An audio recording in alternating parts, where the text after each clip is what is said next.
Hi, this is Krishna Iyer with the Iyer Think Tank in Delray Beach. This short podcast is again on the Iran war. We are on March 16th, 2026.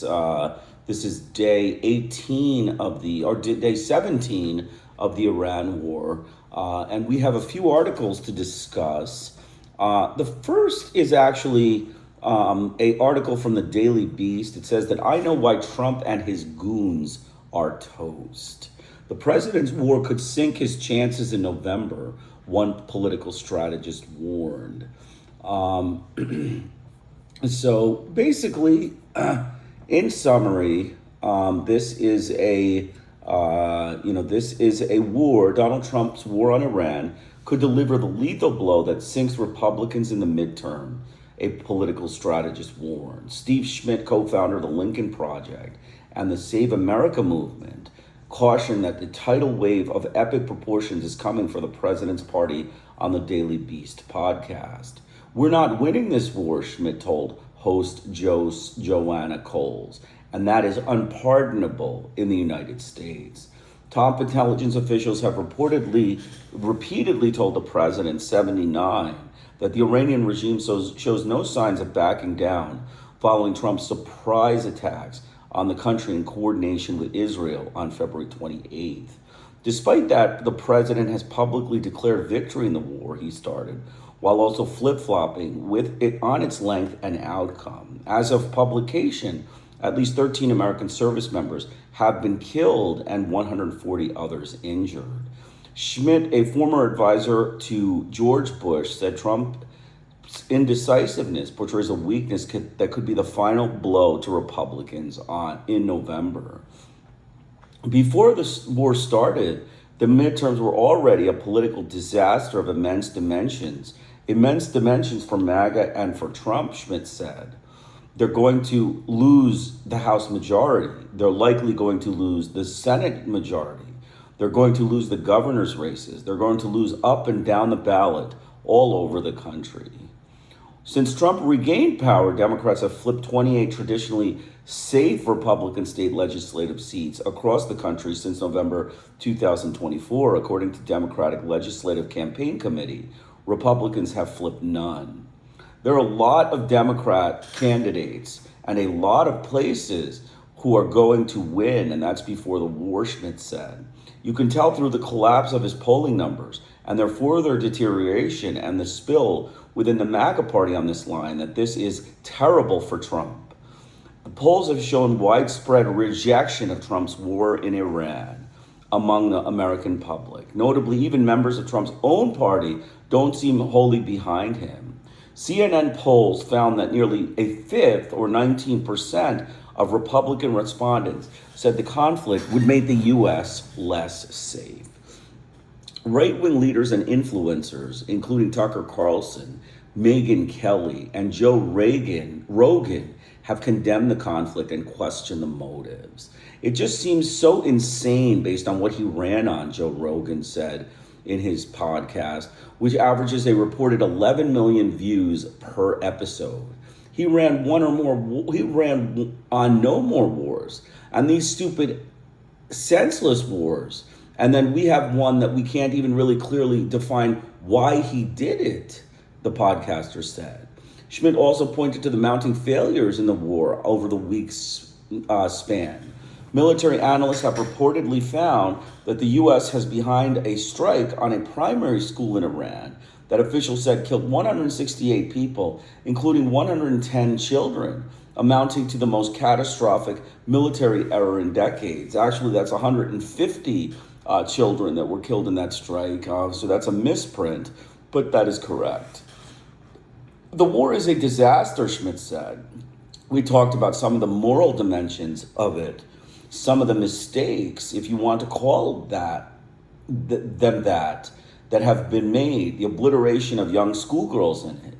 Schmidt added, he doesn't look strong here. He looks incompetent. He looks weak, and he's going to look weaker as this all unfurls out. The Daily Beast has reached out to the White House for comment. So yes, you can see that Donald Trump, he has he has been eviscerated for his clueless response on the Iran war. He has, basically he has done a poor job. I know why Trump and his goons are toast is pretty accurate. I mean, the Democrats are, definitely going to give him a run for his money on this, this midterm election. He ran on the basis of no wars. He promised everyone no wars, and he has, engaged in two wars. He has engaged in two wars, actually three wars if you consider Cuba as a humanitarian blockade. So he has a war in Cuba. He engaged in a military intervention in Venezuela, and now he's engaged in a vicious anti-Muslim campaign in Iran. And I think that's something that everyone should know. I mean, he is a racist Christian, anti-Muslim witchcraft, nuclear seeking or nuclear searching gangster. I mean, he's a witchcraft Christian gangster and an anti-Muslim butcher. And that is why he is in Iran, and that is what he is doing in Iran. It is, a testament to the fact that he is incompetent to lead. I mean, I agree with all of that. He is incompetent. He's weak.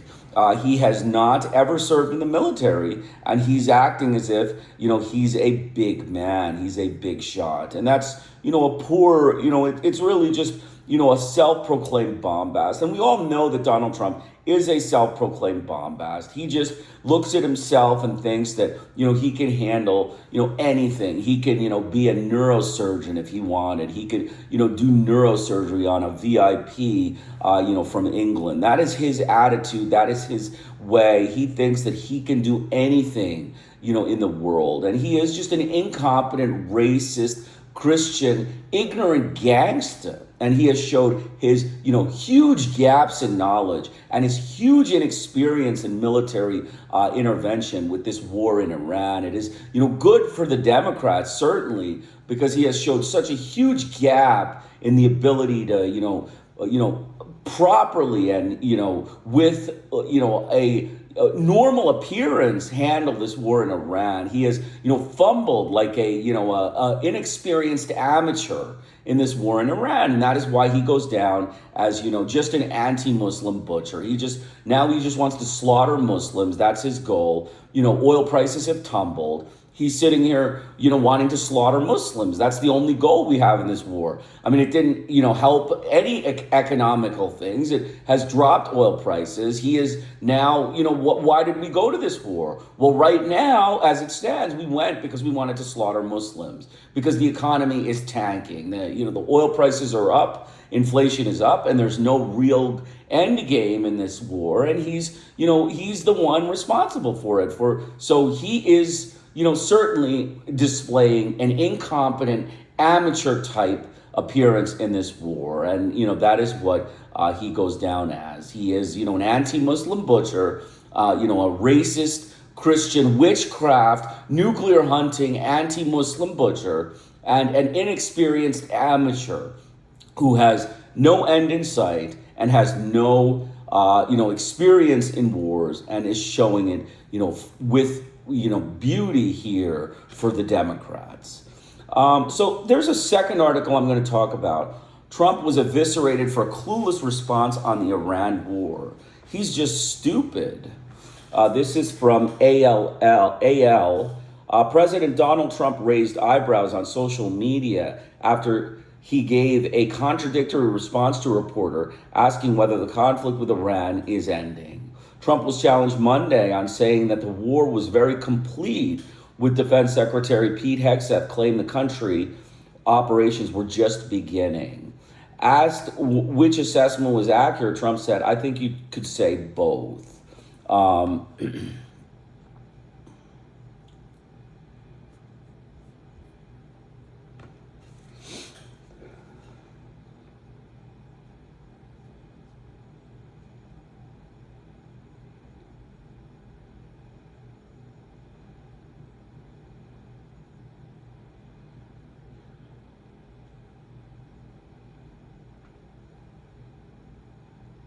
Just having a problem with my my computer here. So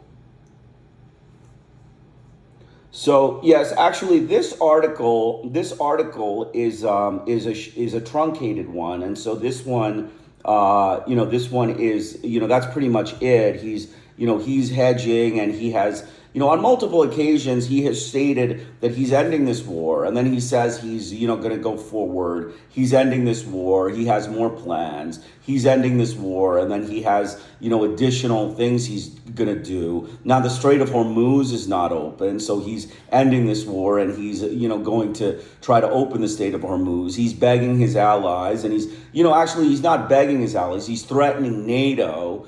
He's threatening NATO action, and, it'll be terrible for, European powers if they don't help him in this war. He's like, he's a gangster. He's the head of a gangster coalition of Christians that are, causing anti-Muslim butchery in Iran. And that is, what he goes down as. He's an anti-Muslim butcher that's trying to, threaten his, friend Christians in, helping him in this war. And, like I said, this is not a conflict that I would get involved in if I were not the one who started it. I mean, the U.S. has illegally occupied this war. They have illegally launched a crime of aggression against Iran, and they have also committed many crimes against humanity in Iran. And so, you're joining and complicit in such crimes means that, you go down for that. And, that's something that I would, think much in advance about that before you just, lay down your arms and respond to idle threats by Donald Trump, because he has threats for anything. He has extortion. He is an extortionist. He will threaten, at any notice for any reason. And, it may not even be legally possible for him to threaten like this. I mean, what's the legal justification for him to threaten the allies that, they have to send people to NATO? What are the consequences of this? He's laid, open-ended, again, another open-ended threat by Trump, who is a coercive bully, a racist coercive bully. And, that's what he's doing. He's threatening the Europeans of, conflict. He's threatening the Europeans. The specific words were, this is not going to be good if you don't, help me. I will, tell you exactly what he said. Donald Trump said, with respect to the Strait of Hormuz, that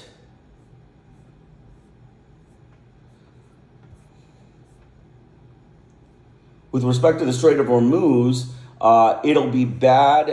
It'll be bad result.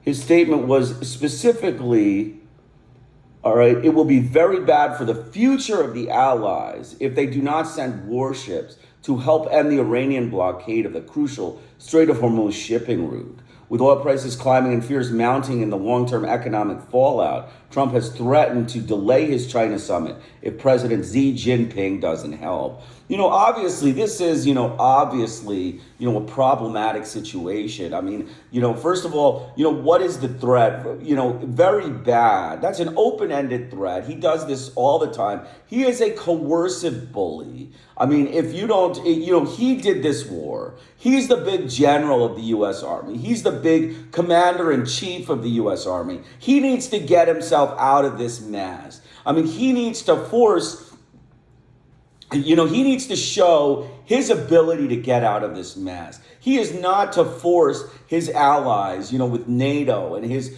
enemies with, his adversaries with China to help him, get out of this war. I mean, that is just not, one of the reasons why he should be, he should be allowed to do all of this. He said the U.S. would remember if NATO counterparts didn't help. So what if they remember it? I mean, Donald Trump, so what if they remember it? It's your war. It's not their war. They didn't ask for it. They have condemned it. Macron has condemned this international war of aggression by the United States. Britain has distanced itself quite, far from this war of aggression by the United States. So these requests to force the allies to send ships and to help you in the Strait of Hormuz is not grounded in reality. It is a delusional request. They must say no to this. They must say that you are just a coercive bully and we're not listening. I mean, you did this on your own. You get out of this war. This is your little baby. This is your little anti-Muslim program. You get out of it. You're the anti-Muslim racist. You get out of this war. Okay, that's what ultimately should be said to him. And let's see what happens. Let's see what happens. Let's see how he handles this situation. That's ultimately it. So the next article that we're going to talk about is Trump administration threatens news outlets over critical coverage of Iran. The administration of President Donald Trump has warned that news outlets could have their broadcasting licenses revoked over critical reporting on the war against Iran, accusing the media of distortions. FCC Chairman Brendan Carr said in a social post on Saturday that broadcasters must operate in the public interest or else lose their licenses. Broadcasts are running hoaxes and news distortions, also known as fake news, have a chance to correct course before the license renewals come up, Carr said.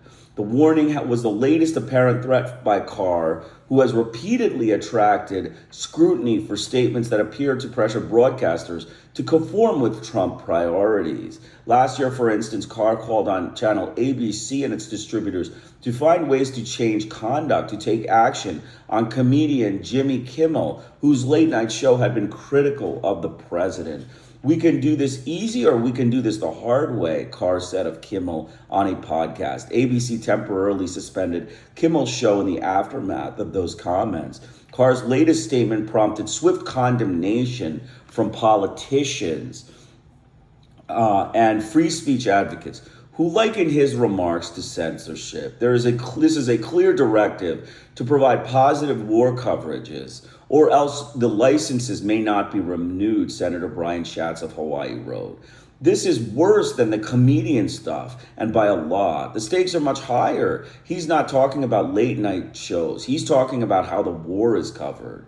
Aaron Terr, the director of public advocacy at the Foundation of Individual Rights and Expression, likewise denounced Carr for seeking a silence to negative war coverage. The First Amendment doesn't allow the government to censor information about the war it's waging, Terr said. Trump denounces war coverage. Carr's latest statement came in response to a social media post from Trump accusing the fake news media of reporting that U.S. refueling planes had been struck in an Iranian attack in Saudi Arabia. The base was hit a few days ago, but the planes were not struck or destroyed, Trump said on a Truth Social post. 4 of the 5 had virtually no damage and are already back in service. He added that reporting to the contrary was intentionally misleading. Low-life papers and media actually want us to lose the war, he wrote. The president and his allies have faced accusations that they use the power of the state to penalize dissent and critical news coverage, raising concerns about press freedom. Polling shows that the war launched by the U.S. and Israel on February 28th is largely unpopular in the United States. A recent Quinnipiac poll found that 53% of voters opposed military action against Iran, including 89% of Democrats and 60% of independents. The war has been condemned by legal experts as a clear violation of international law, which prohibits unprovoked attacks. Trump has offered shifting rationales as to why he believes Iran posed an imminent threat to U.S. security. He has also asserted the war is proceeding successfully despite ongoing Iranian attacks on U.S. forces across the region and the shutdown of the Strait of Hormuz, a key trade artery. We've won, let me tell you, we've won, he told a rally in Kentucky. In the first hour, it was over. His administration, meanwhile, has blamed the news media for turning public opinion against the war. Yet some in this crew, in the process, can't just stop. Secretary of Defense Pete Hegseth said during a briefing on Friday, a former Fox News host, Hegseth called for patriotic reporters to write more optimistic headlines instead. He denounced TV banners that read, for example, Mideast war intensifies. What should the banner read instead, how about increasingly desperate? Because they are. They know it, and so do you. If it can be admitted, Hegseth said. He criticized the news outlet CNN in particular for a report asserting that the Trump administration had underestimated Iran closing the Strait of Hormuz. Hegseth quipped that he hoped a prospective deal would place CNN under the control of David Ellison, son of close Trump ally and tech executive Larry Ellison. The sooner Dave Ellison takes over that network, the better, he added. So you can see this is a fascist group of racist gangsters. Okay, Hegseth and Trump are behaving like racist gangsters. All right, they want Christian media. They want Christian evangelical media that is an anti-Muslim media in support of this war. You know, they want only positive statements to be made about the gains the United States have done. They do not want it covered as a crime of aggression. They don't want scholarly activity in America. This is not European people. These are racist American, gangsters, racist American Christian nuclear thugs that, only want what they say. They want to be kings like Putin. I mean, this is the kind of stuff that Putin would come up with. Putin would advocate to have only positive coverage about himself. And that's all Trump wants. Trump wants only positive coverage about himself. He is, losing this war, as he is losing control of his administration. He is losing control of, all of the things that a president, is supposed to be, in control of. He is losing control of his poll numbers.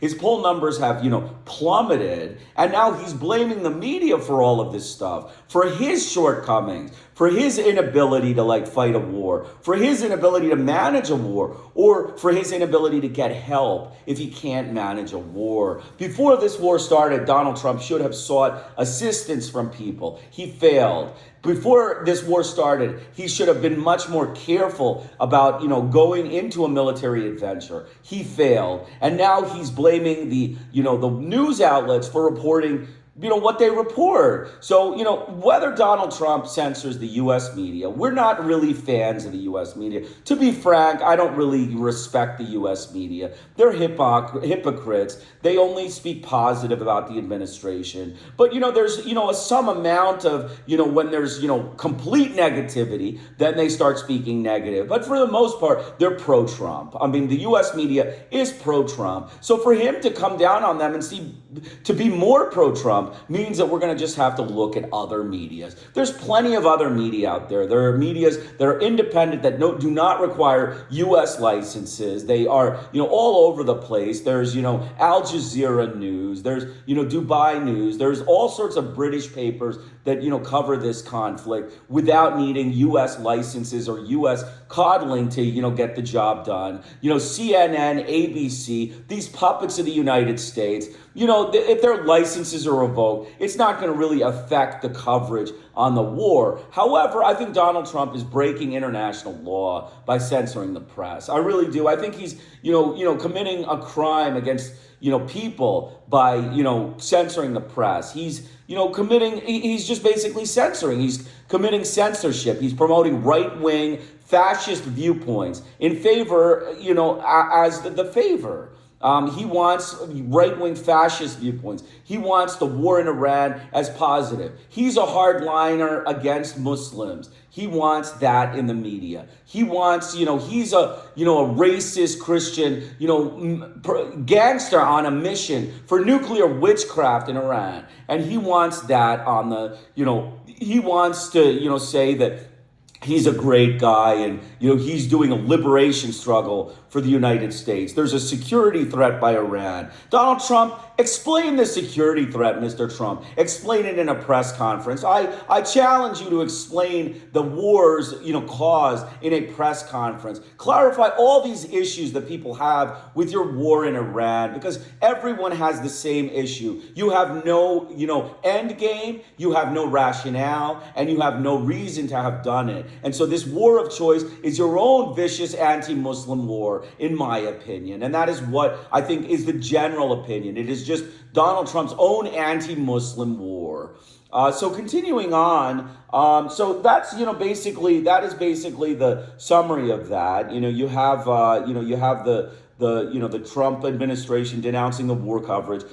Personally, I believe the war coverage has been excellent. I believe the U.S. media, for the first time, has actually criticized the United States for, a campaign against against the Iranian people. And I believe this is an unjust war of aggression against the Islamic Republic of Iran. And for that reason, I believe the U.S. media has been excellent. I suggest they continue in their path, and I suggest they fight this licensing thing, because this licensing thing is against international law. It is against rules, and it's promoting a fascist state similar to Hitler and Putin. Donald Trump wants to bring America to Hitler's approach, where he disseminates the news, and the news is very secretive, and only the Third Reich or the Donald Reich decides what is presented in the news. And that's what he wants through this media oversight. So that's basically the third thing. The final place is Israel attacks central Beirut in escalation on a deadly assault in Lebanon. This is another front for the war. We have discussed this. This is a second front for the Iran war. Israel and Lebanon have started an escalation of a military campaign that have killed nearly 700 people. Israel carried out a new wave of attacks on the Lebanese capital, Beirut, sending enormous planes of black smoke billowing up over parts of the city. The latest Israeli strikes on Thursday targeted central Beirut's Bashura neighborhood, as well as the southern suburbs. The Israeli military also issued a warning to evacuate a building in Zukak El Blat, another area in the city's center. The targeting of central Beirut marks an escalation in a week and a half of intensified Israeli bombing across Lebanon, which has killed at least 687 people and wounded more than 1,500, according to Lebanese Ministry of Public Health. Lebanese authorities said more than 800,000 people have been forcibly displaced due to the violence, which began on March 2nd after Hezbollah launched rockets towards Israeli territory following the start of the United States-Israeli war on Iran. The Israeli military has launched a widespread serial and ground assault against its northern neighbor, describing the offensive as a campaign against Hezbollah. The Lebanese armed group has responded with waves of rocket strikes against Israel, including a large salvo that was launched on Wednesday evening in coordination with Iran. The UN and humanitarian groups said Lebanese civilians, including hundreds of thousands who have sought emergency shelter after being forced out of their homes, are bearing the brunt of this escalating conflict.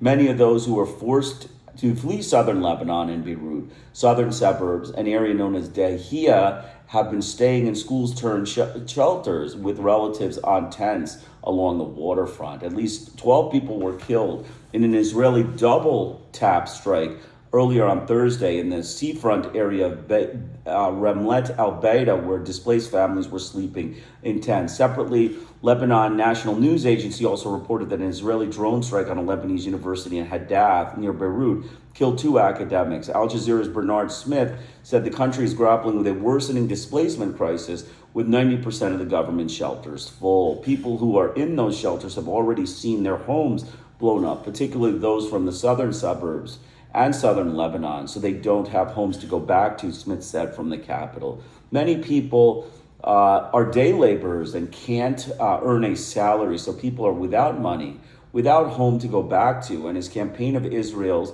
and the fight between Israel and Hezbollah shows no indication of ending soon. So you can see that there's been an escalation. There has been an escalation in Lebanon.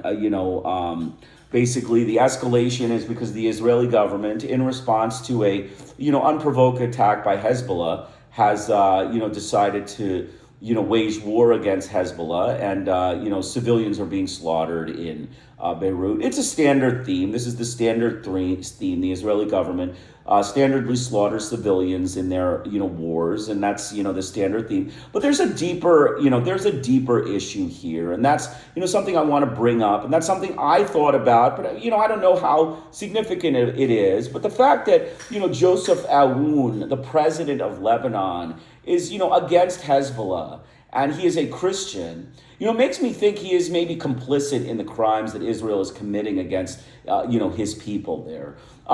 He is against Hezbollah. He is against this war, but he is not doing anything to try to help the situation. He is not, doing anything to stop Hezbollah. He is not doing anything to stop Israel. He is just sitting there watching his civilians get slaughtered. And these are mainly Muslim civilians. So the question is this, just a general anti-Muslim campaign? Is this a campaign to slaughter as many Muslims as possible in Iran and Lebanon and, leave, destroy the land, slaughter Muslims and leave? That's the question. I mean, you have to wonder that because Joseph Aoun is a Christian and the, majority of Lebanese are Muslims. So I think, the presence of a Christian in the presidency associated with Hezbollah, a reactionary group that is, a fundamentalist group, as well as Lebanese civilians who are predominantly Muslims, is a breeding ground for massacring Muslims. That is my take on it. The presence of a Christian in power in Lebanon who is neglectful, who is neglectful in this war. He has not done anything to try to help the situation, and the massacre of civilian Muslims is just, standard. That's a standard thing that's going to happen. So I don't really see, anything that can be done here. I think that, the bottom line is that, of course, Israel should slow down. I mean, Israel should slow down in its massacre of civilians. That's a given. We always say that, but, that's not something that is most likely going to happen because of, what's happening. But, in the more important than that is that, there needs to be a basis on which, these, governments that are set up do not set up a situation in which, a ruler like a Christian, like Joseph Aoun, can, rule over, hundreds of millions of Muslims. I mean, that's, that doesn't make sense to me. I mean, that doesn't make sense to me. I don't think there's 100 million people, but, a good number of Muslims. The population of Lebanon is, the population of Lebanon is 6 million people, okay? Population of Lebanon is 6 million people. So, what a Christian ruling over 6 million people, I don't see him as, helping the situation. And I don't think, I think it sets up the same thing that it set up with the Chinese Buddhists, that Chiang Kai-shek, placed there by the United States government, resulted in the murder of millions of Buddhists in China, millions of Buddhist peasants in China. And that is the reason why, you can have, a person set them up. All you need to do is go to a state like Israel, which is a thug state. It doesn't have like a real reputation in the world as, open-minded and open and fair. So, you just find a thug state that's willing to, enact your thing. It's a modification of the Chiang Kai-shek thing. You have a direct person, mass murdering, people of color in the country. You have a, mass murder of Buddhists in China. And similarly, you have a mass murder of Muslims in Lebanon. It's a similar kind of thing. I think that it's, you're just using Israel as a way to, to cause the casualties, and you're not doing anything. Okay, Joseph Aoun should be going to the United Nations. Joseph Aoun should be going to the UN and governing bodies and talking to them about this Israeli conflict, because that's the way to sit back and just watch your civilians get slaughtered and blame Hezbollah is not going to fix the problem. It's not going to fix the civilians that are being caught up in this conflict that shouldn't be caught up in a conflict, because this is another front in the Iran war, and civilians are being slaughtered, which is crimes against humanity. Israel is committing crimes against humanity against the Lebanese people, and there is no one is doing anything to fix this problem. So the casualties will go up. I don't anticipate the casualties stopping in the thousands. I would say they go up into the 10,000s, 20,000 if this Iran war continues forever, because Israel has no interest in stopping it, and there are no crimes against humanity, and Joseph Aoun is sitting passively without asking the UN to intervene here, or he's not really doing anything as far as I can tell in trying to fix this situation, or I have not read such things about it. So the first thing that needs to be done is the UN needs to get involved in this conflict and slow it down and slow down the crimes against humanity, because the crimes against humanity which Israel is committing is obviously the reason why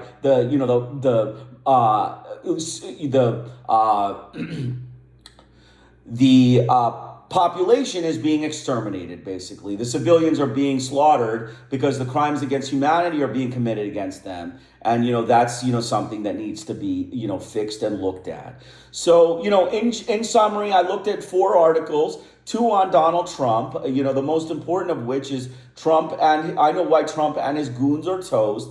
His war of aggression against Iran has been universally condemned across the world. It has also been universally condemned in the American public. He has displayed, amateur behavior. He has displayed a novice ability to run this war, and he has failed in this war. He is an amateur. He is a failure. He has failed in this war. He is a novice, and he has not demonstrated, the ability, that his forefathers may have demonstrated that he was trying to model, like Eisenhower and all of the other presidents that have tried to wage war in Iran or do things in Iran. Eisenhower's intervention in Iran was much less bloody than this one, and that's a fact. That's a fact. And he tried to imitate Eisenhower. He failed miserably in this thing. He's a novice and amateur, and he looks like a novice and amateur, as a commander in chief. And the fact that he's never served a day in the military and got a military deferment for bone spurs is just another example of that. The second article we looked at was him trying to stop licenses, threatening critical coverage over the Strait of Hormuz. Again, another example of just a poor example of trying to force fascism in the United States. United States has drifted towards fascism over the last several years, much more so than Britain and France. And they have, delved into fascism, quite closely. But, him asking censorship in this war is against international law. I have hundreds of books are written about American censorship. Second Front Propaganda, Censorship in the Gulf War by John MacArthur is an excellent book. It describes the censorship during the Gulf War. And, we only hear the positive things that the U.S. does, not the negative things and the war crimes and the crimes against humanity they commit. But they are available on Al Jazeera and other networks, Xinhua, South China Morning Post. Many of the papers in Asia, many of the Vietnamese papers cover it. South American papers will cover, honestly, the media in the war. So it's not that the U.S. has really, control over it. It's just that Donald Trump wants U.S. media supporting him, which is, against international law, I believe. And then we talked about the Trump threatening the NATO allies over the Strait of Hormuz. Again, I suggest the British and French governments do not help America in this campaign against the Iranian people. This is an anti-Muslim war of choice by Donald Trump, and him threatening NATO allies over the Strait of Hormuz is not it's not acceptable. It's not acceptable. There's no reason for these people to help the United States in this war aggression against Iran. This is Donald Trump's, thing. He's a big general, right? He's a big commander in chief. He needs to handle this on his own, and he needs to show the resolve that's necessary to get out of this conflict and not just beg his friends, his Christian friends for, help, or, even threaten his Christian friends and coerce his Christian friends with nuclear weapons for help. That's not, that is not acceptable. And then finally, we did the Israel's attacks in central Beirut and escalation and its deadly assault on Lebanon. More crimes against humanity being committed against the Lebanese people by the Israeli government. I hope you enjoyed it. It's Krishna Iyer, the Iyer Think Tank. I will put the articles in the